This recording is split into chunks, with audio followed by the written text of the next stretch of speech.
አሁን ደግሞ ጃውሳ ማለት ግን ጅልነት ሲታደል አንደኛ ደረጃውን መርጦና ተሻምቶ የወሰደ ነው። አይ የማርቆስ አውሮፕላን ማረፊያ እንዲህ ጃዊሳውን ታሰቃዩ ምን አስጨነቀው? ጃዊሳ የሚጓዘው በእግሩ ነው አለ ዳንኤል ክብረት። በአብይ አህመድ እንደ ሸንኮራ ታኝኮ እየተተፋ ያለው ዳንኤል ክብረት ምናልባት ተጨማሪ ሙገሳን በጌታዬ ዘንድ ባገኝ ብሎ የአማራ ሕዝብን ከጭቆና ነፃ ለማውጣት ዱር ቤቴ ባሉ ታጋዮች ላይ ዘለፋውን እንዳዲስ ጀምሯል።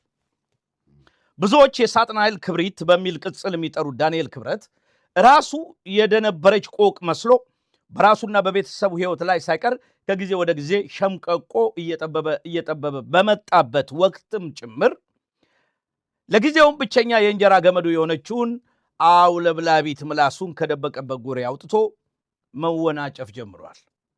ጋብ ብሎ ለምን የከረመ ይመስላል? አሁን ለምን እንደገና በአማራ ላይ መርዙን መጥፋት ጀመረ?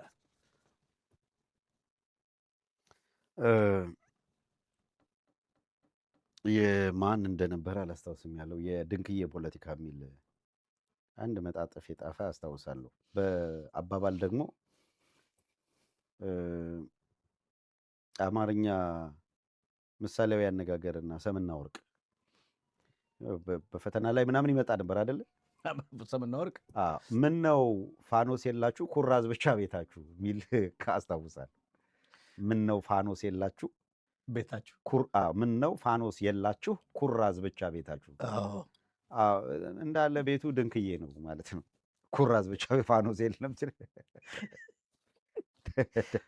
ዳንኤል እንደ ዘኬዎስ ሾላ ላይ መንጠልጥሎ አብይ አህመድን ወደታች የሚያይ ነው። ዘኬዎስ ፈጣሪውን ያየው ሾላ ላይ ተንጠልጥሎ ና ውረድና ዛሬ ካንተ ጋር በቤትህ ራት እበላለሁ ተባለ፣ ተባረክ።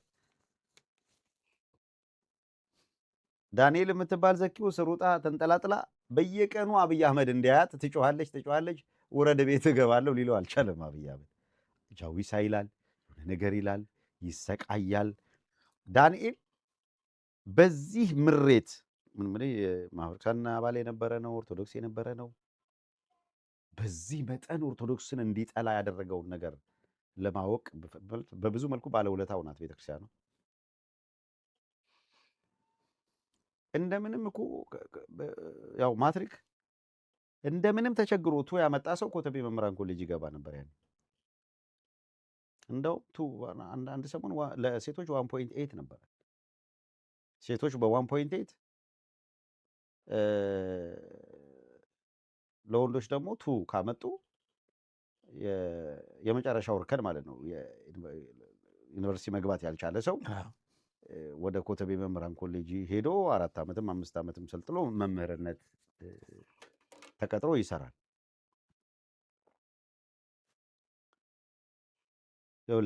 የትኛው ከዚህ ውጪ ኮተቤ መምህራን ኮሌጅ ገብቻለሁ ከሚለው ውጪ ዳንኤል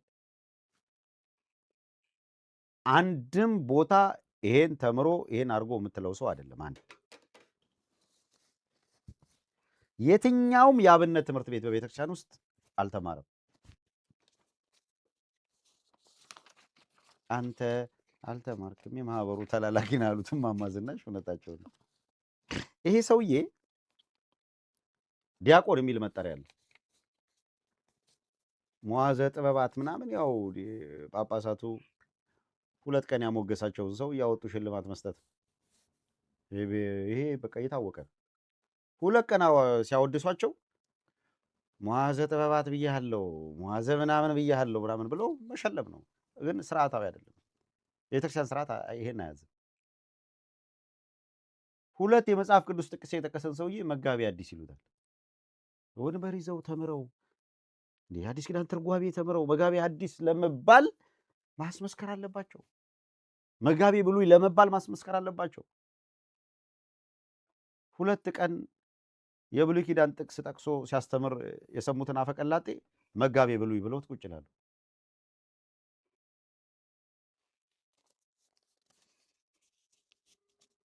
የትኛውም ቦታ እንደው ምልህ በመሰረታዊነት እንደው የአብነት ትምህርት ቤት ሄዶ ወንበር ይዞ ቅኔ ያልተማረ ቅኔ ያልዘረፈን ሰው እንደው አትሊስት ቅኔ የማያውቅ ሰው መጋቢ ምስጢር ብለው ምን ማለት ነው? አትሊስት ቅኔ ድጓውን፣ ጾመ ድጓውን፣ ዝማሬውን፣ መዋሥዕቱን እሱን ተወው፣ ሌላ ነገር ነው። እሱ ሌላ ደረጃ። አንድ ነገር በቃ ስርዓት አይከተሉ ማለት ዳንኤል ክብረትን መዋዘ ጥበብ አሉት።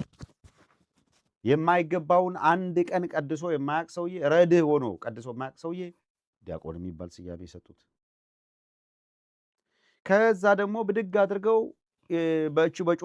በጩልሌነት በሚጽፋት በሚናገራት ምናምን የጦጣና ዝንጀሮ ተረቶች ብዙ አጥንቷል።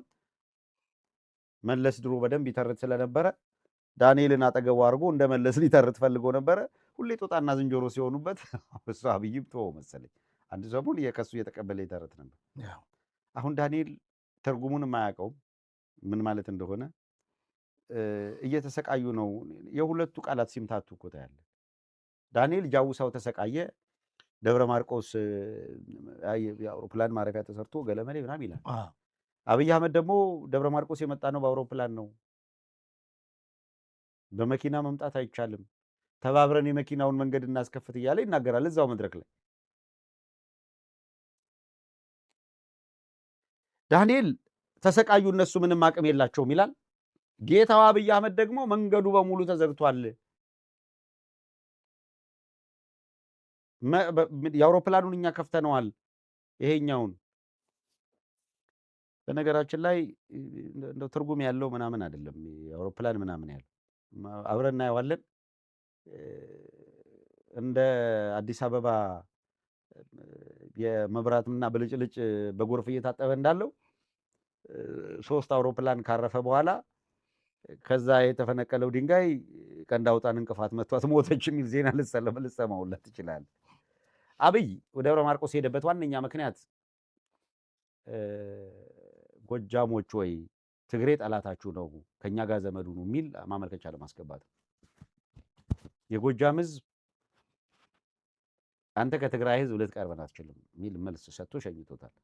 ዳንኤል ንዴቱን ጃውሳ የሚል ምናምን ጽሑፍ ጽፏል። ከዛ የተለየ ነገር ለእኔ አይሰማኝም። በቃ የሄደባት ዓላማ አሁን ያንን ለማስመረቅ እሱ መገኘት ያለበት ነገር ሆኖ ምናምን አይደለም።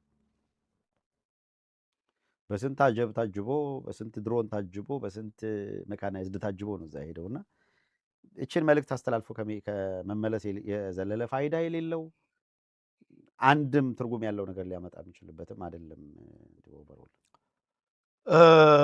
እንግዲህ ጋብ ብሎ ለምን የከረመ ይመስላል? አሁን ለምን እንደገና በአማራ መርዙን መጥፋት ጀመረ የሚል ጥያቄም አለ አብሮ። ዳንኤል እኔ ጋፕ ብሎ የነበረው አይ ቲንክ ምንድን ነው መሰለ ሚሱ የሚነሳበት ሁኔታ ልክ ወጀቡ በከፍተኛ ሁኔታ ሲጠናቀርና በተለይ ዱላ ሲበዛባቸው ዳንኤል ይወጣል ሊሳደብ። ትንሽ ዱላ ቀነስ ካደረገ ዳንኤል ይደበቃል። አስተውለህ ብታየው ይሄ ልክ ጦርነት እየተጋጋለና የሆነ ነገር ሲል እንደ ጆሴፍ ጎብልስ አየው በጣም እንትን ምንድነው ተናጋሪ ኦራተርና ምናምን ሆኖ ራሱን ፖዚሽን ሰጥቶ አይደለም የሚታየው።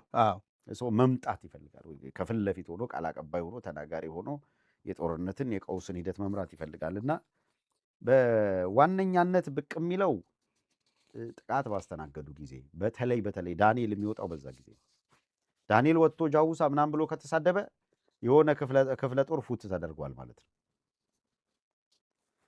ከሆነ ክፍለ ጦር ላይ 300ውን አጭደውባቸው እንደምንም ተጣጥረው 3 ገለው የአስክሬን ፎቶ ከላኩለት ጃውሳው አለቀ ለማለት ይወጣል። በውስጥ መስመር የ200ውን ቄጤማ ስትልክለት በቃ ወደ ፌስቡክ ከዛ መለስ ስትል ወይ ጦጣ ወይ ዝንጀሮ ነው የምታገኘው፣ አለቀ፣ ሌላ የለም። እና ዳንኤል ክብረት ሄዷል። ልክ ጥቃት ሲሰነዘር ነው የሚመጣው። ሁለተኛ ቫሊዩ እያለቀ እየሞተ እምብዛም በአብይ ጋር ያለው የተቀባይነት ደረጃ በኦህዴዶችም ሲፈልጉ አይደል የሚጠቀሙብህ። እነሱን ለማሳመን ብሎ ኦርቶዶክስን ቀጠቀጠ። እነሱን ለማሳመንና በእነሱ ተመራጭ ለመሆን በኢትዮጵያ ዳንኤል እኮ በድፍረት በኢትዮጵያ ታሪክ ውስጥ የኦሮሞ ታሪክ አልተካተተም ወይም በአግባቡ አልተጻፈም ብሎ እኮ የተናገረ ሰው አሁን እኮ ቅርብ ጊዜ ችግሩ ስላልተካተተ ነው። ለምን ሲባል የታሪክ ጸሐፊዎቻችን አላካተቱትም አለ። ይኸውልህ ዳንኤል ምን ሲል እንደቆየ እንደነበረ ይታወቃል። አሁን መጥቶ በድፍረት አልተካተተም ለማለት ተነሳ። ሌላ ጊዜ በስፋት እናነሳዋለን። ይህንን ቶፒክ ራሱን አስችለው ግን የሚሻለው ባይካተት ነው። እንደው ካልተካተተ ከዚህ በላይ ባይካተት ነው። ይካተት ታሪካችን ነው ከተባለ ግን ሁሉም አይደል መካተት ያለበት። ይካተት ከተባለ የወንድ ልጅ ብልት ቆርጦ ግንባር ላይ ማሰር፣ ወንድ ወንዱን እየመረጡ አንገት መቅላት፣ ሴቶች ያለባል ልጆች ያለ አባት ሲቀሩ ደግሞ ሴቶቹና ልጆቹን ተካፍላችሁ ውሰዷቸው ተብሎ የሞጋሳና ጉዲፈቻ ስርዓት የተሰራበት ስርዓት ነው የሚመጣው። 22 የኢትዮጵያ ብሔረሰቦች ቆጥረን የትኛው ብሔረሰብ የት ጋር እንደፈጁት፣ የትኛውን ብሔረሰብ የት ጋር እንደጨረሱት፣ የትኛውን የቱ ጋር አሲሚሌት እንዳደረጉት ነው ጽፈን ማካተት ያለበት። ይህ እኮ ስለማይጠቅም ነው ማናነሳው። ይነሳ ከተባለ በዝርዝር እናነሳዋለን። ይነሳ የታሪኩ አካል ይሁን ከተባለ ይሄም ታሪክ የዚህ የመጣንበት አካል ነው ተብሎ ይነሳ። ግን ከታሪክ ውስጥ ጠቃሚውን አጉልተህ የማይጠቅም ዞሮ ዞሮ የታሪክ ነው እንዲደገም የማትፈልገውን እንዳይደገም ትተው የምትሄድ ነው በሚል ነው። አይ ይጻፍ የሚሉ ከሆነ ግን መጻፍ ያለበት እየኖርን ያለው በነገራችን ላይ ትላንትና የዛሬ ዓመቱ ለኛ አሁን ታሪክ እየሆነ ነው። ስለዚህ ወለጋ ላይ በሰቅጣጭ ሁኔታ የእናቶቻችንን ሆድ እየቀደዱ ሽል አውጥተው ጥለው ሲያበቁ እኛ ምድር ላይ አትቀበሩም ይሉን እንደነበረ በታሪካችን ውስጥ እናካትተዋለን። እጃችን ይጽፋል፣ ያንን ብዕር አለ እንጽፈዋለን። በቤኒሻንጉል ኦህዴዶች በጅምላ እየቀበሩ በኤክስካቫተር እየዛቁ ሲቀብሩን አማራን ቀበር ነው እያሉ በመሪ ደረጃ ያሉት እነ ሽመልስ አብዲሳ እየተናገሩ ነው። ባህር ዳር ድረስ ሄደን ኮንፊውዝ እና ኮንቪንስ አድርገን እየተጫወትንበት ነው፣ አማራን እየነቀለው ነው፣ ታሪኩን እያወደምን ነው ብለው አንደበታቸው ቃል አለ። ዛሬ እድሜ ለቴክኖሎጂ የተቀረጸው ድምጻቸው አለ። እነ ሽመልስ አብዲሳ ይሄ ይካተትላቸው የሚፈልጉ ከሆነ የበደኑና የአርባ ጉጉ የዋተር አማራ መኖር የለበትም ብለው ከነነፍሱ ገደል እየከተቱ በገመድ እየተጎተተ ከወጣበት ታሪክ ጀምረን እንጽፈዋለን። ይገባል፣ ይካተታል። መነጋገር ካለብን በዚህ ነው መነጋገር ያለብን። ባለፉት 50 ዓመታት በኦርቶዶክሳውያንና በአማራ ላይ በተፈጸሙ ግፎች ነው የምናወራው። አብረን መኖር የሚያስችለን እድል ፈንታ ይኖር እንደሆነ መመርመር ያለብን እሱ ነው። ያልኖሩበትንና የማያውቁትን ታሪክ አይደለም፣ የምናውቀውና የኖርንበትን ታሪክ ነው እየጠየቅናቸው ያለ። እዚህ መነጋገር መግባባት ካለብን የአብቹ ጎሳ የምናምን ጎሳ ፈናቀላችሁ ብሎ አዲስ አበባ ኦሮሞ ጠል ነው እያለ ቀስቅሶ አዲስ አበባ ላይ አማራ አንገቱን እንዲደፋ ቤት ንብረቱ እንዲፈናቀል የተደረገው አብይ አህመድ በሰጠው ትእዛዝ ነው። አዲስ አበባ ላይ ኦሮሞ ጠል ነው ያለው አላቸው እና ዳነች አበቤ እናንተ ኦሮሞ ጠል ናችሁ እያሉ አማራውን እየመረጡ ከንግድ ስርዓቱ ከሲቪል ሰርቪሱ ከምኑ አፈናቅለው ስደተኛና መከረኛ ያደረጉት። ዛሬ አይናችን እያየ ይህንን በደል የፈጸሙብን አካላት ስለ ትላንትና ወራ ሰብሰብ ብለን ቁጭ ብለን ይላሉ። ስለ ዛሬ እንነጋገር። እየፈጸማችሁብን ስላለ ግፍ እናንተ የምትፈጽሙት ግፍ እንዳይቀጥል ለማድረግ ቤተሰቦቻችን ከእልቂት ለማዳን ትግል እየተደረገ ነው ያለው። ቀልዳችሁን ተዉት ነው። ዳንኤል ክብረት ይሄ ህመም ይሄ ስቃይ ሊገባው አይችልም። እኛ ግን እየደረሰብን ያለ ቤተሰቦቻችን ላይ ሌላው ላይ እየደረሰ ያለውን ነገር ፔኑን እናውቀዋለን። እየደረሰብን ያለ ነው። ስለዚህ ከራሱ ማህበረሰብ ወጥቶ ሲያበቃ ከ12ቱ ሐዋርያት መካከል ይሁዳ በመሳም አሳልፎ እንደሰጠ ከመሃላችን ወጥቷል የሚባለው ዳንኤል ክብረት ኦርቶዶክስንም አማራውንም አሳልፎ ለመስጠት ለአብይ ለመገበር የሚያደርገው ጥረት ቀን እየጠበቀ ወጣ ብሎ የሆነ ነገር የሚለው አለ። ጊዜ ይመጣል፣ ቀን ይፈርዳል። ለዚህ ሁሉ ግፍና በደሉ ዋጋውን የሚቀበልበት ጊዜ በሰማይም በምድርም በእውነቱ በሰማይ እግዚአብሔር ወተበቀል በቀሌ ነው። በቀልህን የማይተው የሚበቀልልም የእናንተና የወንድሞቻችሁ ቁጥር እስከሚቆይ ትንሽ ቆዩን የተባሉት አይደለ? እነዚያ ሰማዕታት ልክ እንደዛ ሁላ ነው አድርገን የምንቆጥረው። ጥቂት ጊዜ የምንታገሰው በዚህ ካልሆነ በቀር ዳንኤል ክብረት የሚገባውን ፍርድ የሚያገኝበት ቀን ይመጣል ብዬ አምናለሁ።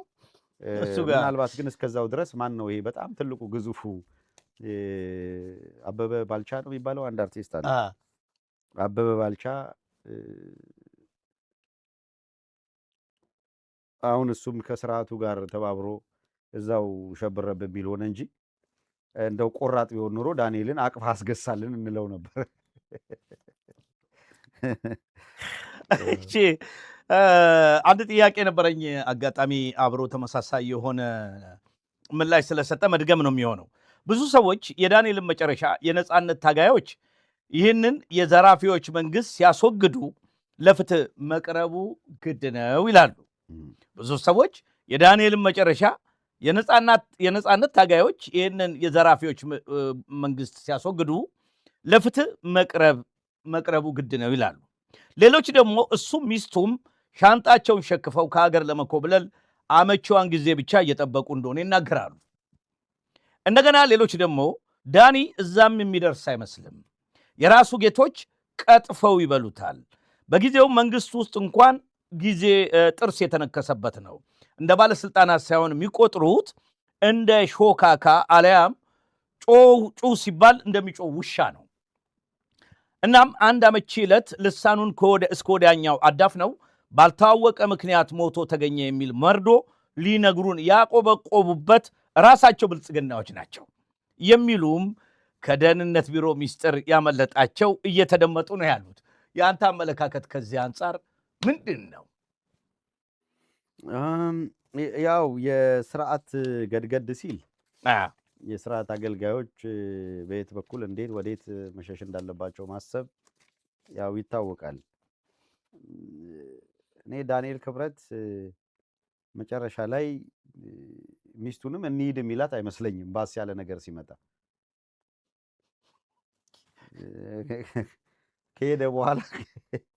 ከሄደ በኋላ በኬንያ አቆራርጭ ሊል ብሎ ሊደውልላት ይችላል። እንደዚህ ቫሊዩ የሚሰጣት አይመስለኝም። ዋጋ ክብር የሚሰጣት ቢሆን ኑሮ መቼም አሁን የሚያደርገውን ነገር ሲያደርግ እሷም ልክ አይደለም፣ ህዝብ እንዲሆነ ነው፣ ለምን መንፈሳዊ እንደሆኑ ይነገር ስለነበረ ማለት ነው። ምጠብቀው ለምንድን ነው እንደዚህ የሚደረገው? ለምንድን ነው ይሄ የሚሆነው? አገር እያለቀሰ ህዝብ እየተበደለ ይህንን እየሆነ እናቶች ልጆቻቸውን አተው እንዴት አንድ ህፃን አማራ ከእንግዲህ አማራ ልሆን ማሩኝ እያለች በጥይት ተደብድባ እንድትሞት ካደረገ ስርዓት ጋር እንዴት ትቆማለህ? እንዴት ነፍሰ ጡር ቪዲዮ ስላለ ማለት ነው። ይህን እያየን እንዴት ማለት ያለባት አውጥተው በየቦታው ሲረሽኗቸው፣ በቀደም ከትላንት ወዲያ ያቀረብነው አርሶ አደር አላየው? አርሶ አደሩ ንብረቱ እንዴት ዘርፈው እንደሄዱ እንዴት እንደሚገሉ ያ ምስኪን አርሶ አደር ሲናገር አይተናል አይደል? እነሱ እኮ ልጅ አስመረቅን ብለው እኮ ሰው ጠርተው እኮ ግብዣ እያደረጉ ነበር። ይሄ እኮ በጣም ዘግናኝ ታሪክ እኮ ነው። በቀጥታ እሷን መውቀስ ይገባል አይገባም ሌላ ነገር ሆኖ፣ ግን አብሯት ያለ ሰውዬ ይህን ያክል ከግፈኞች ጋር ተባባሪ ሲሆን በዝምታ ማየቷ ዘ ኤንድ ኦፍ ዘ ዴይ በማንም ላይ የጨከነ በገዛ ቤተሰቡም ላይ የማይጨክን ነው ብዬ አላስብም ዳንኤል። ዞሮ ዞሮ ግን ስርዓቱ የሆነ ነገር ሲገጥመው ሰብሰብ ብለው ወደ አንዱ ለመሮጥ ራሳቸውን የሚያዘጋጁ አብዛኞቹ ወዴድ ሰዎች በውጭ ስታብሊሽ አድርገዋል። የሆነ ነገር ቢፈጠር ወጥተው የሚኖርበትን ነገር አመቻችተዋል። የሚመስላቸው ድንቁርና ውስጥ ስለሆነ ያሉት እዚህ በአዲስ አበባ ውስጥ በተለያየ ሰው ስም የገነቡ ህንፃዎቻቸው የማይታወቁ ምናምን አድርገው ነው የሚያስቡትና ያኔ ሲለይለት ማን እንደሚጠቁም አለመረዳት ነው። አንዳንዴ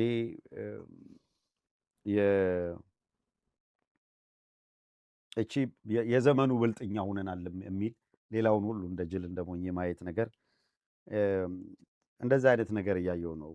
ምን የምትል አባባል አለ፣ ተረት ናት ማለት በምሳሌ በአነጋገር ማስተማር ይቻል የለ እንደዛ ሁለት ሆነው አሉ። ስም ሳልጠራ ይገባል ማንና ማን እያልኩ ነው። እና ሁለት ሆነው ወደ እንደዚህ ግሮሰሪ ስቶር ሱፐር ማርኬት ምናምን ይሄዱና አይ አንድ የሆነ ነገር ከዚህ መስረቅ አለብን ብለው ተነጋግረው ተስማሙ። ሁለቱ እኔ ስሰርቅ አንተ ይልኝ፣ አንተ ስትሰርቅ እኔ ያለው ምናምን ተባብለው ነው የገቡት። በኋላ አንደኛው ያው ቀልጠፍ የሚለው ቀስ ብሎ ቷ አርጎ 1-3 ቸኮሌት ኪሱ ከተተና ለዛኛው ቁጭ ቆቦ ለሱ ያይለታል። ያኛው ቷ አርጎ ላጥ ብሎ ወጥቷል።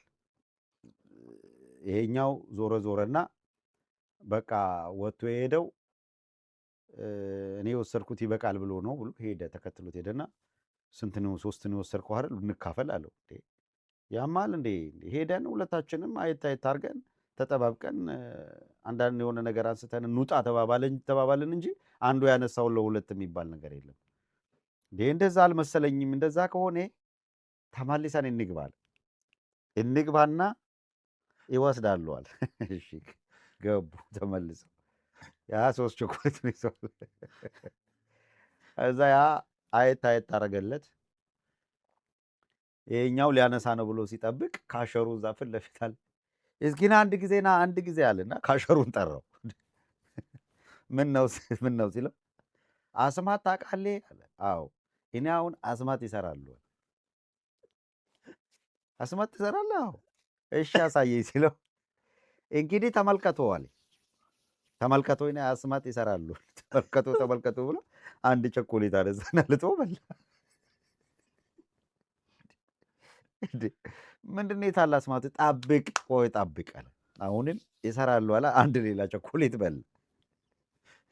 አንተ ሰውዬ ምንድነው የምትሰራው አለ። አንተ ጠብቅ አለና ሌላ 3ኛውን ቸኮሌት በልቶ ሲጨርስ እቺ ሰውዬ ኪሷ ፈትሽ እኔ የበላ 3 ቸኮሌት እሳ ኪስ ውስጥ አለ አስያዘው ማለት ነው።